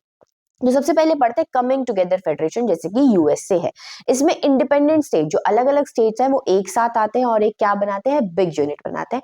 होल्डिंग टुगेदर के अंदर वही एक लार्ज जो कंट्री है वो डिसाइड करती है कि वो अपनी पावर को डिवाइड कर देगी जितने भी कॉन्स्टिट्यूएंट स्टेट्स हैं, छोटे छोटे स्टेट्स हैं उनके अंदर और नेशनल गवर्नमेंट के बीच में, ठीक है। अब इंडिपेंडेंट जो कमिंग टुगेदर के अंदर हमने क्या करा था, बहुत सारे इंडिपेंडेंट स्टेट इकट्ठे होकर एक बिग यूनिट उन्होंने क्यों बनाई थी, ताकि कि वो अपनी सिक्योरिटी को क्या कर सके, बढ़ा सके। बड़ी कंट्री होगी तो ज्यादा सिक्योर होगी, ठीक है। ऐसा उन्होंने कैसे किया, by pooling their sovereignty. Sovereignty मतलब अपनी इंडिपेंडेंस को पूल करके, यानी अपनी इंडिपेंडेंस को गिव अप करके। लेकिन इंडिपेंडेंस को चाहे उन्होंने गिव अप किया हो, लेकिन अपनी आइडेंटिटी को क्या रखा, सेम रखा, ठीक है। तो इस तरीके से हम कमिंग टुगेदर बनाते हैं। होल्डिंग टुगेदर इसलिए बनाया जाता है ताकि कि बेटर एडमिनिस्ट्रेशन हो सके। अच्छा, कमिंग टुगेदर के अंदर अब जितने भी स्टेट्स होंगे उनके पास क्या होगी, बराबर की पावर होगी। ऐसा नहीं है कोई स्टेट के पास ज्यादा पावर है, कोई स्टेट के पास कम पावर है, सारे स्टेट के पास बराबर की पावर है। और अगर सेंटर और स्टेट की बात करूं तो उनमें से स्टेट ज्यादा स्ट्रांग होते हैं किसके कंपैरिजन में, सेंटर के कंपैरिजन में, ठीक है। इसका एग्जाम्पल है यूएसए, स्विट्जरलैंड एंड ऑस्ट्रेलिया। वहीं अगर बात करूं होल्डिंग टुगेदर फेडरेशन की, तो जहां पे एक पूरा का पूरा कंट्री था जिसने बहुत सारे अपने यहाँ पे स्टेट्स बना लिए खुद से, ठीक है, तो हो सकता है वो स्टेट 1 को ज्यादा पावर दे और स्टेट 2 को कम पावर दे, ठीक है। तो इसके अंदर जो डिफरेंट कॉन्स्टिट्यूएंट यूनिट्स होती है उनके पास अनइक्वल पावर होती है। जैसे भारत के अंदर हम देख सकते हैं एक टाइम पे जम्मू एंड कश्मीर के पास ज्यादा पावर थी, उसके पास खुद का कॉन्स्टिट्यूशन भी था। सिमिलरली आज की तारीख में नॉर्थ ईस्ट के जो स्टेट्स हैं उनके पास ज्यादा पावर है, ठीक है। कई ऐसे भी हैं जिनके पास कम पावर है, जैसे कि अगर स्टेट के कंपैरिजन में देखो तो यूनियन टेरिटरीज जो होती है आपकी, यूटी जो होती है, जैसे चंडीगढ़, दिल्ली, इनके पास क्या होती है, कंपैरेटिवली कम पावर होती है इनकी सरकार के पास। ओवरऑल बात करूं तो सेंटर से स्टेट निकले हैं, इसीलिए सेंटर गवर्नमेंट क्या होंगी, ज्यादा पावरफुल होंगी as compare to your state government. इसके जो 3 एग्जाम्पल है वो है इंडिया, स्पेन एंड बेल्जियम, ठीक है। India, Spain and Belgium. इसको आप कैसे याद कर सकते हो, SBI। एस से क्या हुआ, स्पेन, बी से हुआ बेल्जियम और आई से क्या हुआ, इंडिया। SBI कहाँ है, इंडिया के अंदर। इंडिया कैसी है आपकी, होल्डिंग टुगेदर फेडरेशन। बिकॉज ये जो क्वेश्चन है ये आपका MCQ में पूछा जाता है और यहाँ पे बच्चे बहुत गलती करके आते हैं। कौन सा, होल्डिंग टुगेदर का। हाउ इज फेडरलिज्म प्रैक्टिस्ड, यानी सक्सेस ऑफ फेडरलिज्म। हमने कॉन्स्टिट्यूशन में लिख दिया कि पावर डिवाइड कर दो इनके बीच में, ठीक है। तो क्या सिर्फ लिख देने से सब कुछ हो जाएगा, नहीं। फेडरलिज्म को कैसे प्रैक्टिस किया गया है और सक्सेस ऑफ फेडरलिज्म कैसे हुई है भारत के अंदर, अगर आपको इसको जस्टिफाई करना हो तो आप कैसे करेंगे। तो only by mentioning the feature of federalism and constitution is not enough। सिर्फ कॉन्स्टिट्यूशन में फीचर्स फेडरलिज्म के लिख देना ही काफी नहीं है, उसको प्रैक्टिस भी किया जाना चाहिए कंट्री के अंदर। इसके 3 एग्जांपल्स हैं हमारे भारत के अंदर कि किन 3 तरीकों से हम साबित कर सकते हैं कि भारत के अंदर फेडरलिज्म को प्रैक्टिस किया गया है। सबसे पहले आपका एग्जाम्पल है फॉर्मेशन ऑफ लिंग्विस्टिक स्टेट्स। हमने अपने यहाँ पर राज्य जो बनाए, स्टेट जो बनाए, वो किसके बेस पे बनाए, लिंग्विस्टिक यानी लैंग्वेज के बेस पे बनाए। यानी हम हर एक स्टेट को लैंग्वेज के बेस पे बना रहे हैं, तो हर एक स्टेट को इंपॉर्टेंस दी जा रही है, ठीक है। भारत में यूनिक लैंग्वेज पॉलिसी और सेंटर स्टेट रिलेशन। तो कई बार क्या होता है आपसे ये question as a combined, as a whole भी पूछा जाता है कि how is federalism practised in India, Bharat में फेडरलिज्म कैसे प्रैक्टिस किया गया है, या फिर with the help of example tell that federalism succeeded in India, Bharat में फेडरलिज्म सक्सीड कर गया। तो आप तीनों ही एग्जांपल्स दे सकते हैं। कई बार आपसे इंडिविजुअल क्वेश्चन पूछा जाता है, तो एक बार इंडिविजुअल अगर पूछा जाए तो उसके अकॉर्डिंग हम देखते हैं और इसी में से आप तीनों का कंबाइंड आंसर भी लिख सकते हो। सबसे पहले बात करते हैं, सबसे पहला चैलेंज जो भारत ने फेस किया वो था लिंग्विस्टिक स्टेट्स। लिंग्विस्टिक स्टेट्स मतलब states on the base of language. States किसके बेसिस पे बनाने हैं, हमें लैंग्वेज के बेसिस पे बनाने हैं, ठीक है। अभी मैं आपको एक बार जूम करके दिखाऊंगी, इसे ध्यान से देखिएगा। ओके, ये जो है आपके पास, ये है आपके पास मैप। यहाँ पे आपको लिखा हुआ है 1947 का भारत और ये 2003 का भारत। इस दोनों में क्या अंतर है, ठीक है। इनमें अंतर है, देखो यहाँ पे ये स्टेट्स की बाउंड्री देखो, ये यहाँ पे ये स्टेट है। अब इसी में से हरियाणा, पंजाब, हिमाचल अलग अलग है, ठीक है। सिमिलरली यहाँ पे राजस्थान की बाउंड्री तब कुछ और थी और आज कुछ और है, ठीक है। तो ये जो चेंज हुआ है, यानी कि हमारे कंट्री के अंदर पूरा इंडिया की बाउंड्रीज वही रही है, बट इंडिया के अंदर जो विद इन स्टेट्स है उनकी बाउंड्री क्या होती रही है, चेंज होती रही है, ठीक है। इसी के ऊपर बात करेंगे। तो शुरुआत में हमने स्टेट्स किसके बेस पे बनाए थे? Since 1947 political map of Indian state change several time by making the new states, changing the area और चेंजिंग द बाउंड्री। 1947 से आज तक भारत का जो पॉलिटिकल मैप है, यानी कि जो भारत के स्टेट्स का नक्शा है, वो बदला है, ठीक है। क्यों? या तो नए स्टेट्स बन गए हैं, या दो स्टेट्स को मर्ज कर दिया है, या उनकी बाउंड्री को हमने चेंज कर दिया है। सबसे पहले 1940 जो सबसे पहला हमें टेस्ट देना पड़ा डेमोक्रेसी के अंदर कि क्या हम हर एक स्टेट को उसकी जो पावर है वो दे सकते हैं, वो हमारे पास चैलेंज था कि हमें लैंग्वेज के बेस पे स्टेट्स बनाने होंगे। देखिए इसके अंदर चैलेंज ये है कि अगर आप लैंग्वेज के स्टेट बेस पे स्टेट्स बनाएंगे तो कंट्री में डिवीजन होने के चांसेस बढ़ जाते हैं। अलग अलग भाषा के लोग होंगे तो कभी भी इकट्ठे नहीं हो पाएंगे, भारत में एकजुट हो पाएंगे, ये डर था हमें पहले। तो ये हमारे लिए फर्स्ट टेस्ट था डेमोक्रेसी के अंदर। 1947 में भारत में जो स्टेट्स बनाए गए वो किसके बेस पे बनाए गए? कुछ स्टेट भाषा के बेस पे बनाए गए, लेकिन सभी नहीं बनाए गए थे। कुछ कल्चर यानी रीति रिवाजों को देख के बनाए गए और कुछ ज्योग्राफी को ध्यान में रख के बनाए गए। लेकिन समय के साथ साथ demand of state on the basis of language क्या करती गई? बढ़ती गई। यानी कि एक ही डिमांड थी कि एक भाषा का एक स्टेट होना चाहिए, ये डिमांड बढ़ती गई। तो क्या सेंट्रल गवर्नमेंट ने इस डिमांड को सुना? नहीं। सेंट्रल गवर्नमेंट स्टार्टिंग में डिसएग्री करती है, यानी नो बोलती है इस बात के लिए कि हम भाषा के बेस पे स्टेट्स नहीं बनाएंगे, क्योंकि इससे क्या हो सकता है, कंट्री और भी ज्यादा डिवाइड हो जाएगा, कंट्री में और ज्यादा डिवीजन हो सकता है। इसी चीज को ध्यान में रखते हुए ये डिमांड बढ़ती जाती है और इसी तरीके से एक पहला लिंग्विस्टिक यानी पहला स्टेट बनता है लैंग्वेज के बेस पे 1953 में, और वो पहला स्टेट कौन सा था? आंध्र प्रदेश था, जो किससे बना? मद्रास स्पीकिंग स्टेट से अलग होके ये बना है। और आंध्र प्रदेश में सारे लोग कौन सी भाषा बोलते थे? तेलुगु भाषा बोला करते थे। अब ये जो एक्सपीरियंस, जब पहली बार आंध्र प्रदेश बना मद्रास से अलग होके, तो जो इसका एक्सपीरियंस रहा ऑन कि हमने जब स्टेट को बनाना शुरू करा भाषा के बेस पे, तो वो एक्सपीरियंस हमने ये देखा कि इससे कंट्री और ज्यादा एकजुट हो रही है, डिवाइड नहीं हो रही है। तो ये पहला टेस्ट था फेडरलिज्म का, जो हमने क्या किया? पास किया, सेंटर और स्टेट की पावर को डिवाइड करते हुए। नेक्स्ट देखते हैं लैंग्वेज पॉलिसी के बारे में। अब देखिए पूरे के पूरे सेंटर में जो सरकार है, अगर वही अपनी भाषा को चलाने लग जाए और स्टेट की, अब भारत में तो इतने सारे स्टेट है, सबकी अलग अलग भाषा है, उनकी भाषा पे गौर ना करे, तो यानी कि ये फेडरलिज्म के लिए एक चुनौती की तरह, एक चैलेंज की तरह है। बिकॉज अगर आप स्टेट्स की बात, उनकी भाषा ही नहीं सुन रहे हो, तो वो लोग अपने कंसर्न, अपनी जो भी मुद्दे हैं, इश्यूज हैं, वो कैसे रखेंगे आगे, है ना। तो इसीलिए लैंग्वेज पॉलिसी एक कंट्री के लिए बहुत ज्यादा इंपॉर्टेंस रखती है। श्रीलंका में जैसा कि हमने देखा था कि वहां पे लैंग्वेज पॉलिसी फ्लेक्सिबल नहीं थी, बट भारत के अंदर लैंग्वेज पॉलिसी बहुत ज्यादा फ्लेक्सिबल है। पहली जो मुख्य बात है, भारत ने कोई भी अपनी नेशनल लैंग्वेज घोषित नहीं करी, यानी भारत ने किसी भी भाषा को ये नहीं बोला कि ये हमारी राष्ट्रभाषा है, ठीक है, हमारी नेशनल लैंग्वेज कोई भी नहीं है। ओके तो अगर कई बच्चों को लगता है कि हिंदी हमारी राष्ट्रभाषा है, हिंदी हमारी राष्ट्र नहीं, हिंदी हमारी मातृभाषा है, मदर टंग है, नेशनल लैंग्वेज नहीं है। तो पहली बात, भारत के अंदर कोई नेशनल लैंग्वेज नहीं है, किसी भी लैंग्वेज को नेशनल लैंग्वेज का स्टेटस नहीं दिया गया। उसके बाद हिंदी को ऑफिशियल लैंग्वेज बताया गया। हिंदी को क्या बताया गया? ऑफिशियल लैंग्वेज, यानी जितने भी सरकारी काम है वो हिंदी भाषा में हो सकते हैं। ऐसा क्यों किया गया? बिकॉज भारत की 40% पॉपुलेशन हिंदी भाषा का ही इस्तेमाल करती है, इसीलिए इसे क्या बनाया गया? ऑफिशियल लैंग्वेज बनाया गया। एक और चीज लिखी गई कि हमें हिंदी भाषा को प्रमोट करना है। लिखो, पढ़ो, बोलो गर्व से, किसको?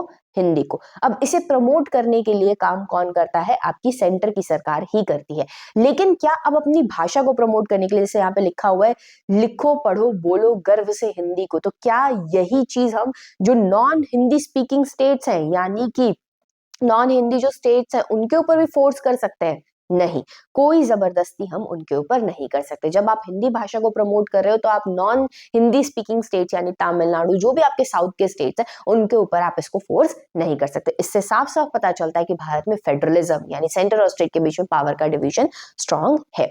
इसी के अलावा अब मान लो किसी को हिंदी में बात ना करनी आए, हिंदी में ऑफिशियल लैंग्वेज ना बन सके, तो हमारे कॉन्स्टिट्यूशन के अंदर 22 भाषाओं का जिक्र किया गया है जिन्हें ऑफिशियल लैंग्वेज का दर्जा दिया गया है। इन्हें हम शेड्यूल लैंग्वेज भी बोलते हैं। अगर किसी को इंटरेस्ट है तो ये 22 लैंग्वेजेस यहाँ पे मेंशन भी है। ध्यान रखना, इन 22 लैंग्वेज में इंग्लिश लैंग्वेज नहीं आती है, ठीक है। और स्टेट्स को ये राइट दिया गया कि वो अपनी ऑफिशियल लैंग्वेज खुद से चूज कर सकते हैं इन 22 भाषाओं में से कोई भी, ठीक है। 1956 के बाद, वैसे तो पहले बोला गया था कि 1965 तक ही इंग्लिश भाषा का यूज कर सकते हैं, लेकिन इंग्लिश भाषा को हमने कंटिन्यू रखा एज अ ऑफिशियल लैंग्वेज आज तक हिंदी के साथ साथ। क्यों? क्योंकि तमिलनाडु या फिर नॉन हिंदी स्पीकिंग स्टेट, जो भी आपके जो साउथ के स्टेट्स है, देखो यहाँ पे जो ऑरेंज कलर्स है वो आपके हिंदी स्पीकिंग स्टेट्स हैं, और जो ब्लू कलर्स है वो कौन से हैं? आपके नॉन हिंदी स्पीकिंग स्टेट्स है, ताकि कि नॉन हिंदी स्पीकिंग स्टेट्स को कोई भी प्रॉब्लम ना आए सेंटर के साथ बात करने के लिए, इसीलिए इंग्लिश को भी हमने क्या कर दिया? कंटिन्यू रखा एज अ ऑफिशियल लैंग्वेज। तो इन सारी बातों से ये पता चलता है कि हमारे यहाँ पे सेंटर और स्टेट दोनों के पास ही बराबर की पावर है। नेक्स्ट है centre state relations. Okay, centre state relation किसके बारे में बात करता है? कि कॉन्स्टिट्यूशन ने पावर को डिवाइड कर दिया था किसके बीच में? सेंटर और स्टेट के बीच में। लेकिन 1990 से पहले पॉलिटिकल लीडर कुछ ऐसा जुगाड़ बैठा रहे थे कि सेंटर पे जो सरकार है वही अपनी चला रही थी और स्टेट की कुछ चल ही नहीं रही थी, यानी कि सब गोलमाल था, ठीक है। कैसे? देख लेते हैं। देखो, अगर ऐसा हो, आप इसको समझने की कोशिश करना पहले मैप के थ्रू कि बिफोर 1990 1990 से पहले भारत में हो क्या रहा था। चाहे लिखित में पावर डिवाइड कर दिया, बट एक्चुअल में नहीं हो रही है वो। कैसे ऐसा नहीं हो रहा था? देखो, यहाँ पे आप देखोगे कि ये पूरी की पूरी कंट्री है, ठीक है। कंट्री में जो सेंटर पे सरकार थी उस टाइम पे, अगर मैं बात करूं, ये ईयर है 1967, ठीक है। तो सेंटर पे कौन सी सरकार है? कांग्रेस की सरकार है। और जितने भी आपको ब्लू एरियाज दिख रहे हैं, इन सारे स्टेट में भी किसकी सरकार थी? कांग्रेस की सरकार थी।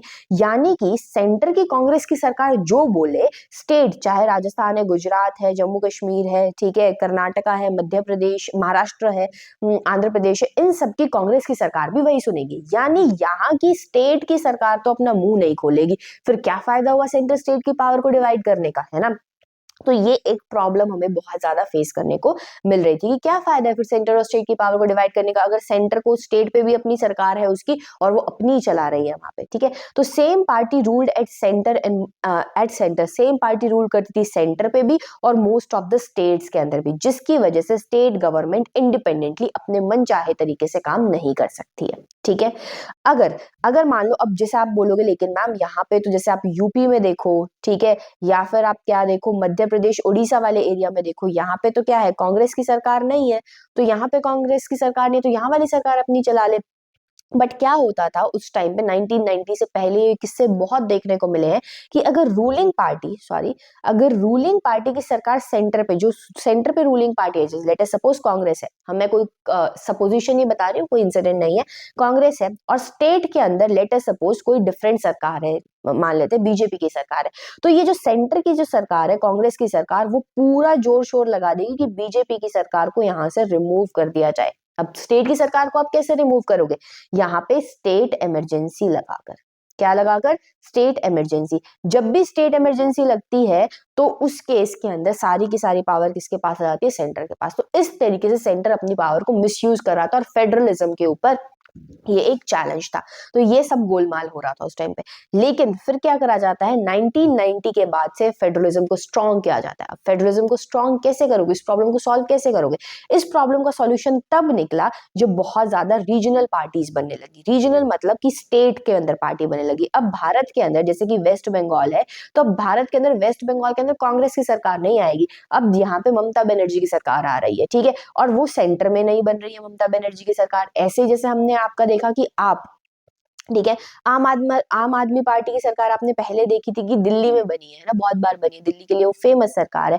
वहां पे जो सेंटर में सरकार हो रही है वो नहीं आ रही है ना। तो इससे जैसे कि आपकी रीजनल पार्टी, सेंटर और स्टेट पे जब डिफरेंट डिफरेंट सरकारें आने लग गई, ऐसी सरकारों का नंबर बहुत ज्यादा बढ़ने लग गया जो अपने स्टेट में तो फेमस थी बट सेंटर में इतनी फेमस नहीं थी और अपने स्टेट में हर बार इलेक्शन जीत रही थी, तो इस वजह से सेंटर को अब पावर डिवाइड करनी पड़ रही थी किसके साथ? स्टेट के साथ, ठीक है। नेक्स्ट है और अब दूसरा एक और नया मुद्दा जो आने लग गया वो आने लग गया। पहले क्या होता था कि मेजॉरिटी वोट्स आपको मिल जाते थे आसानी से, अब किसी भी एक सरकार को मेजॉरिटी वोट नहीं मिल रहे हैं, ठीक है। हर एक अलग अलग अलग अलग पार्टी है, लेट अस सपोज पार्टी ए है, पार्टी बी है, किसी को भी मेजॉरिटी वोट नहीं मिले सरकार बनाने के लिए, तो इनको क्या करना पड़ेगा, इन्हें एक साथ आना पड़ेगा। और जब इन्हें एक साथ आना पड़ेगा तो ये कैसी गवर्नमेंट बनाएंगे, कॉलिजन गवर्नमेंट बनाएंगे। अब लेट अस सपोज बी जो पार्टी है उसकी सरकार किसी स्टेट में भी है और ए पार्टी की सरकार भी किसी स्टेट में भी है।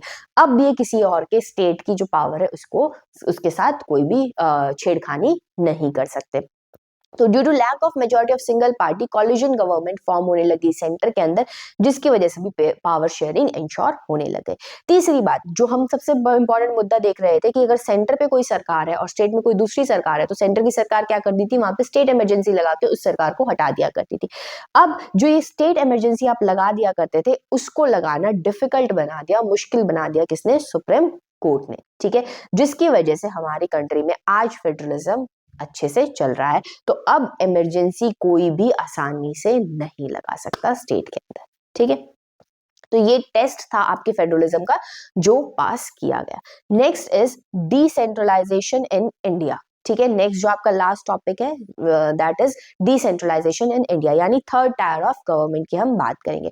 डिसेंट्रलाइजेशन, सेंट्रलाइजेशन मतलब होता है कि सारी की सारी पावर सेंटर की तरफ आ रही हो, डिसेंट्रलाइजेशन मतलब पावर सेंटर से डिवाइड होकर दूर की तरफ जा रही हो। तो डिसेंट्रलाइजेशन का हुआ जब पावर को आप सेंट्रल गवर्नमेंट और स्टेट गवर्नमेंट से लेकर किसको दे दे, लोकल गवर्नमेंट को दे दे, तो इसको क्या बोला जाता है, डिसेंट्रलाइजेशन ऑफ पावर बोला जाता है। अब डिसेंट्रलाइजेशन भारत में किस तरीके से किया जाता है, एक अनदर फॉर्म ऑफ गवर्नमेंट बना के, पहले सेंटर बनाया फिर स्टेट बनाया, लोकल फॉर्म ऑफ गवर्नमेंट बना के डिसेंट्रलाइजेशन किया जाता है, ठीक है।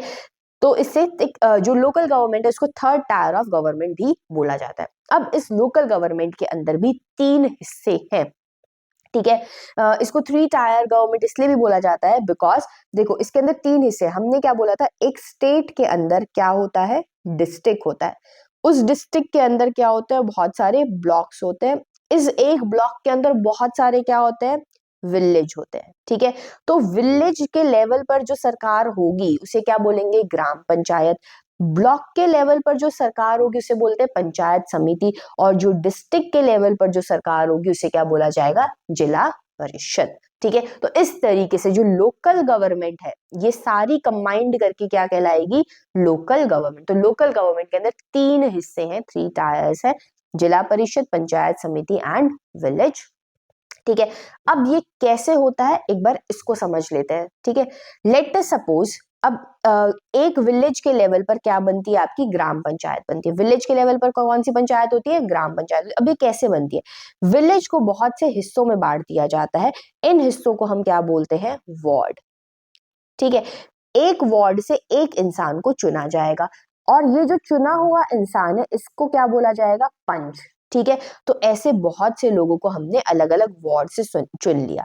तो एक विलेज के अंदर बहुत से पंच होते हैं, इन पंचों का जो लीडर होता है उसको क्या बोला जाता है, सरपंच।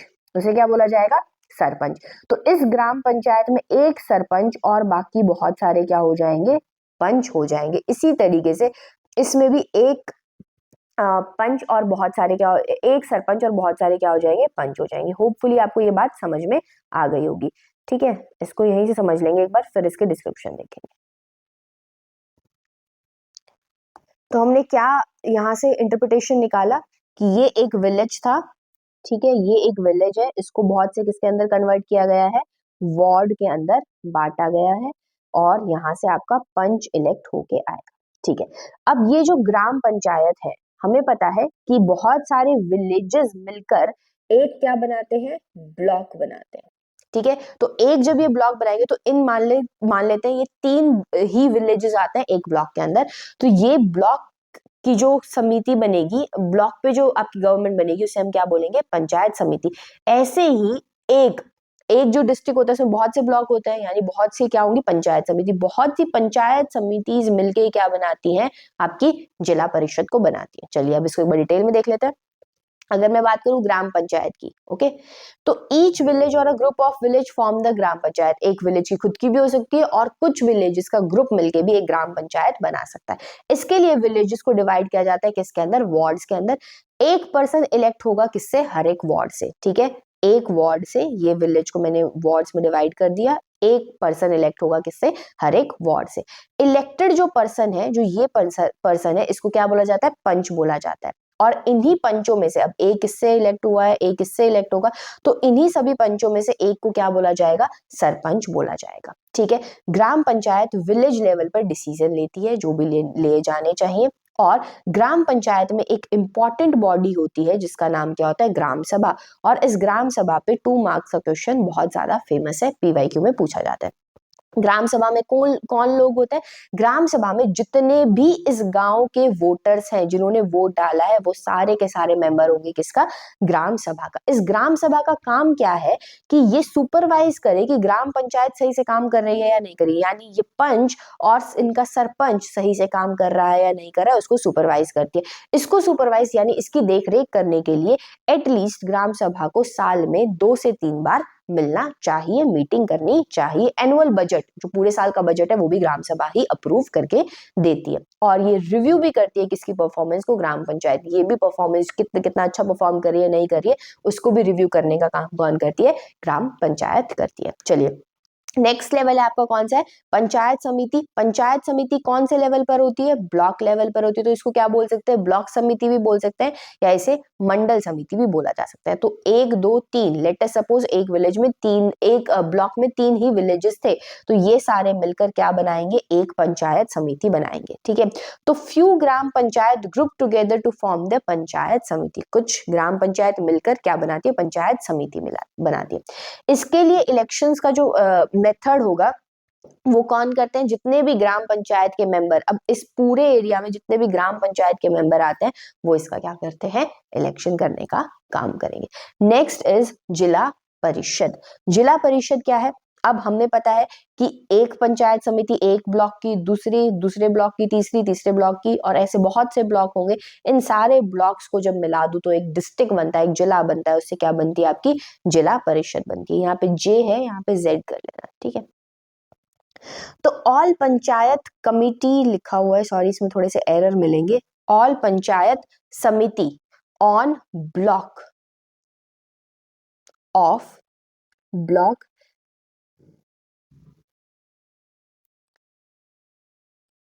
कॉन्स्टिट्यूट, ठीक है, सॉरी इसमें बहुत सारे एरर्स हैं, let me correct it first.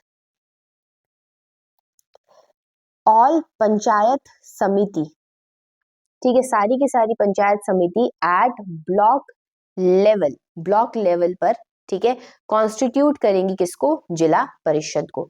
जिला परिषद कंप्लीटली इलेक्टेड नहीं होती, यानी सारे के सारे जिला परिषद के मेंबर्स का चुनाव नहीं होता। कुछ members, most of the members elected होते हैं, उसमें ज्यादातर मेंबर्स इलेक्टेड होते हैं, लेकिन कुछ नॉमिनेटेड भी होते हैं। अब इन्हें नॉमिनेट कौन करता है, इन्हें नॉमिनेट करते हैं, ये नॉमिनेटेड मेंबर कौन कौन होते हैं, MPs and MLA of that district. जो भी एमपी और एमएलए होगा उस डिस्ट्रिक्ट का, वो यहाँ का नॉमिनेटेड मेंबर होगा। इस पूरे जिला परिषद का जो हेड होता है उसे हम चेयरमैन बोलते हैं, जो हेड होगा किसका, जिला परिषद का। चलिए, अब सवाल आता है कि हमें third tier of government, local government जो है वो क्यों चाहिए होती है, हमने क्यों ये जिला परिषद, पंचायत समिति, ग्राम समिति बनाया। क्योंकि भारत एक बहुत ज्यादा वास्ट कंट्री है, बहुत ज्यादा बड़ा कंट्री है, तो सिर्फ 2 टायर, सेंटर और स्टेट की गवर्नमेंट उसको संभालने में सक्षम नहीं है, हमें एक लोअर लेवल पे भी सरकार चाहिए, ठीक है। और हमारे यहाँ पे जो सरकार, जो हमारे यहाँ की जो कंट्री है, उसके जो स्टेट्स, जो इंडिपेंडेंट, हमारे यहाँ के जो स्टेट्स है, भारत का स्टेट, जैसे कि फॉर एग्जांपल मैं ले लूं उत्तर प्रदेश, ठीक है, वो यूरोप की इंडिपेंडेंट कंट्री, जैसे कि कौन सी हुई, रशिया, उससे भी ज्यादा पॉपुलेशन है हमारे यूपी के अंदर। यानी कि पूरे के पूरे रशिया जो एक पूरा का पूरा कंट्री है यूरोप में, ठीक है, उसकी इतनी पॉपुलेशन नहीं है जितनी पॉपुलेशन हमारे यहाँ पे यूपी की है। तो इतनी ज्यादा पॉपुलेशन को संभालने के लिए एक और आपके पास लेवल ऑफ गवर्नमेंट होना चाहिए। और ये स्टेट्स भी, अब आप बोलोगे मैम स्टेट की सरकार है तो संभाल लेगी, लेकिन स्टेट के अंदर भी बहुत ज्यादा डाइवर्सिटी होती है, एक ही स्टेट के अंदर अलग अलग तरीके के लोग रहते हैं, तो उन अलग अलग तरीके के लोगों के लिए अलग अलग एरियाज की हमें क्या चाहिए, सरकार यानी लोकल गवर्नमेंट चाहिए। अनदर थिंग है कि बहुत सारी ऐसी प्रॉब्लम्स और इश्यूज होते हैं जो आप लोकल लेवल पर, जिस लेवल पर वो प्रॉब्लम है उसी पर बेटर सॉल्व कर सकते हो। जो लोकल लेवल पर जो लोग होते हैं उनको बेटर नॉलेज होती है उनकी प्रॉब्लम्स की, और वो बेटर आइडियाज भी दे सकते हैं कि कैसे इन प्रॉब्लम्स को एफिशिएंटली मैनेज किया जाना चाहिए। अच्छा, अब लोकल लेवल पर जब हम सरकार बनाते हैं तो इससे लोगों का पार्टिसिपेशन यानी लोगों का जो इन्वॉल्वमेंट है वो इंक्रीज होता है किसके अंदर, डिसीजन लेने के अंदर, और ये बहुत इंपॉर्टेंट प्रिंसिपल है किसका, डेमोक्रेसी का। तो ये बात कई बार क्वेश्चन पूछा जाता है, why we need the third tier of the government, तो आप 6 पॉइंट्स मैंने आपको बताया, आप कोई भी 5 इसमें लिख के आ सकते हैं। Next is evolution of local government. क्या हमारे भारत के अंदर शुरुआत से, जब से कॉन्स्टिट्यूशन बना है तब से लोकल गवर्नमेंट, पंचायत और म्युनिसिपैलिटी थी? नहीं थी। ठीक है, अब देखेंगे कि 1992 से पहले क्या हाल था इसका और 1992 के बाद क्या है। अब ये 1992 का ईयर क्यों इंपॉर्टेंट है ये भी मैं आपको बताऊंगी। ठीक है, several attempts to decentralise power up to the village in the town, बहुत सारी कोशिशें की गई कि पावर को विलेज और टाउन तक डिसेंट्रलाइज कर दिया जाए, यानी कि स्टेट से लेके पावर विलेज और टाउन को दे दी जाए। और 1992 से पहले क्या चलता था, पंचायत और पंचायत विलेज के ऊपर, पंचायत एक्ट आएगा यहाँ पे, पंचायत विलेज लेवल पर और म्युनिसिपैलिटी अर्बन एरियाज के अंदर बनाई जाती थी स्टेट्स के अंदर। ठीक है, और ये डायरेक्टली किसके कंट्रोल के अंदर थी, स्टेट के कंट्रोल के अंदर थी। बट प्रॉब्लम थी कि सारे के सारे स्टेट्स ना तो पंचायतों को बनाते थे और ना ही सारे के सारे स्टेट्स म्युनिसिपैलिटीज को बनाते थे। ठीक है, और अगर बना ली तो इनके अंदर इलेक्शंस को रेगुलरली हेल्ड नहीं करते थे, यानी इनके अंदर चुनाव एक बार हो गए, 15-15 साल बीत जा रहे हैं, फिर चुनाव नहीं हो रहे हैं। ठीक है, दूसरी बात, इनके पास कोई पावर, कोई रिसोर्सेज नहीं थे। ठीक है, मतलब इनको पावर, लोकल बॉडीज अगर पंचायत बना दी तो उसको कोई अधिकार नहीं दिए, बस पंचायत बना के छोड़ दी। तो ये सारी प्रॉब्लम्स होंगी, तो सरकार नाम नाम की सरकार हुई, क्या काम कर रही है लोकल गवर्नमेंट उस टाइम पे। इसीलिए 1992 के अंदर एक अमेंडमेंट आती है, 73rd and 74 constitutional amendment act of 1992, यानी 73rd और 74th टाइम कॉन्स्टिट्यूशन को बदला गया। ठीक है, किसके लिए, कि हम लोकल बॉडीज जो हैं आपकी, लोकल बॉडीज यानी कि पंचायत और म्युनिसिपैलिटी को ऐड कर दे, कि भाई कंपलसरी है हर स्टेट के लिए लोकल बॉडी बनाना, पंचायत और म्युनिसिपैलिटी बनाना, क्योंकि कॉन्स्टिट्यूशन अगर उसको लिख देगा तो वो कंपलसरी हो जाएगी। यानी कि हम अब पंचायत और म्युनिसिपैलिटी को कॉन्स्टिट्यूशनल स्टेटस देने की बात करते हैं। कॉन्स्टिट्यूशन अमेंडेड, कॉन्स्टिट्यूशन को बदला गया ताकि कॉन्स्टिट्यूशनल स्टेटस दिया जा सके किसको, लोकल गवर्नमेंट को। और अब ऐसा करने से क्या होगा, अब ऐसा करने से रेगुलर इलेक्शन कराने कंपलसरी हो जाएंगे पंचायतों के अंदर। ठीक है, और ये इलेक्शंस बट मैम कराएगा कौन, ये इलेक्शन कराएगा स्टेट इलेक्शन कमीशन। भारत का जो इलेक्शन कमीशन है वो नहीं कराएगा, स्टेट इलेक्शन कमीशन इन इलेक्शंस को कंडक्ट कराएगा म्युनिसिपैलिटी और पंचायतों के अंदर। और इन इलेक्शंस के अंदर भी सीट रिजर्व कर दी SC ST और OBC के लिए, उनकी पॉपुलेशन को ध्यान में रखते हुए। और एक बहुत इंपॉर्टेंट चीज, वुमेन के लिए भी पंचायतों में सीट रिजर्व करी, कितनी रिजर्व करी, 1/3, या फिर आप कह सकते हैं 33% सीट रिजर्व कर दी वुमेन के लिए भी। ठीक है, और स्टेट गवर्नमेंट को बोला गया कि आपके ऊपर कंपल्शन है, आप अपनी लिस्ट में जो काम आते हैं उनमें से कुछ काम किसको दोगे, आपकी लोकल गवर्नमेंट को दोगे, और उन्हें रिवेन्यू यानी उन्हें टैक्स कलेक्ट करने की भी अथॉरिटी दोगे, क्योंकि मैंने बताया था पावर बिना पैसे के किसी काम की नहीं होती है। चलिए, अब बात करेंगे म्युनिसिपैलिटी की और म्युनिसिपल कॉर्पोरेशन की। अब जैसे कि गांव के एरियाज में आपकी क्या होती है, गांव के एरिया में पंचायत होती है, वैसे ही शहरों में क्या होती है, म्युनिसिपैलिटी या म्युनिसिपल कॉर्पोरेशन होती है। ये लोकल बॉडीज है कहाँ पे, अर्बन एरियाज के अंदर। ठीक है, for example municipality in town, अगर कोई टाउन है, कस्बा है, तो उसमें म्यूनिसिपैलिटी बोला जाता है। अगर कोई बड़ा शहर है तो उसे उसमें वहां पे क्या बोला जाता है, म्यूनिसिपल कॉर्पोरेशन बोला जाता है। दोनों के ही अंदर इलेक्टेड रिप्रेजेंटेटिव होते हैं, यानी दोनों ही म्यूनिसिपल कॉर्पोरेशन और म्यूनिसिपैलिटी के लिए चुनाव होते हैं। जो म्यूनिसिपैलिटी का हेड होता है उसे म्यूनिसिपल चेयरपर्सन बोला जाता है, यानी कि जो टाउन में जो म्यूनिसिपैलिटी बनी है उसके हेड को म्यूनिसिपल चेयरपर्सन बोला जाएगा। और जो म्यूनिसिपल कॉर्पोरेशन, बड़े जो शहर है जैसे कि लेट सपोज दिल्ली, यहाँ पे जो म्युनिसिपल कॉर्पोरेशन है इसके हेड को क्या बोला जाएगा, मेयर बोला जाएगा, ठीक है। These are the thing for you.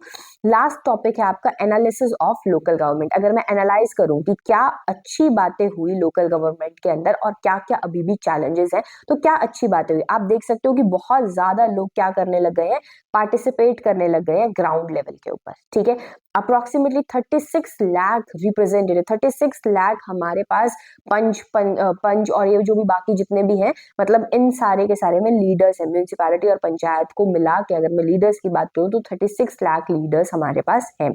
Even इसी के साथ वुमेन की जो रिप्रेजेंटेशन है वो भी इंश्योर हुई कि 33% सीट्स वुमेन को जाएंगी।